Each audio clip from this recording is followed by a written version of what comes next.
We can get the latest from Kyiv with our chief foreign editor, Rob Parsons. Rob, what's the latest on the fight for Ukraine's capital?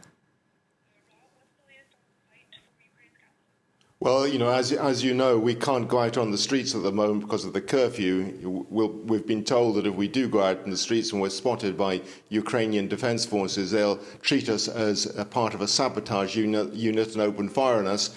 Therefore, we are now in the cellar of the place where we're staying, and we've come down here because news has just come to the Defence Ministry here that 2 Iskander rockets have been launched from Belarus in the direction of Kyiv, although I've heard that one of them has been brought down north of the capital city. But this is a sort of a routine occurrence now.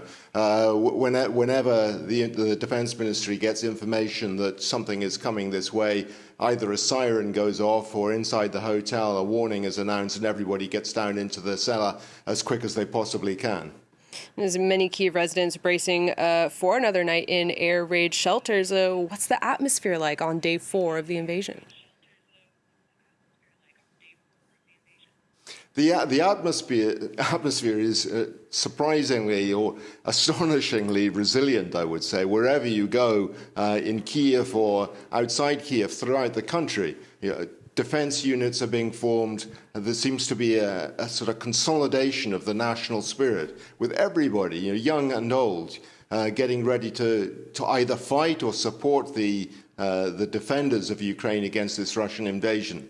Many people who have served in territorial defence units in the past and have got some sort of military experience, but loads of them are signing up or digging trenches, cooking food for soldiers. And as you pointed out, just over the last 24 hours, a Russian incursion into Ukraine's second biggest city, Kharkiv, was repulsed by the Ukrainians at considerable loss to the Russian armed forces. There were tanks and armoured vehicles strewn all over the streets of Kharkiv, and dozens of Russian soldiers have been surrendering to the Ukrainian armed forces, many of them saying, incidentally, that they thought they were in Ukraine because it was part of a training exercise, some of them even suggesting that they weren't even aware that they were in Ukraine.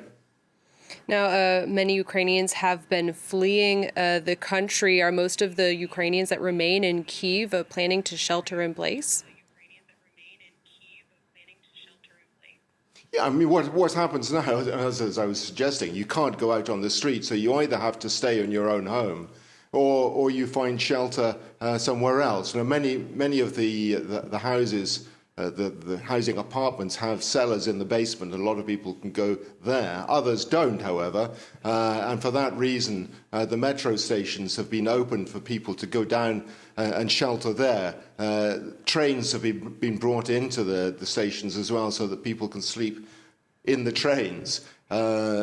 But that's where they have to stay as well. They can't go out onto the street, once the night is over or once the air raid ends, because there's a curfew on the streets and it's in place until 8 o'clock tomorrow morning. But people seem to be bearing up with this. Although it's a massive inconvenience, they all understand that this is a critical moment for Ukraine and they have to get behind their armed forces. And if it helps the armed forces to track down saboteurs in the city, well, so be it.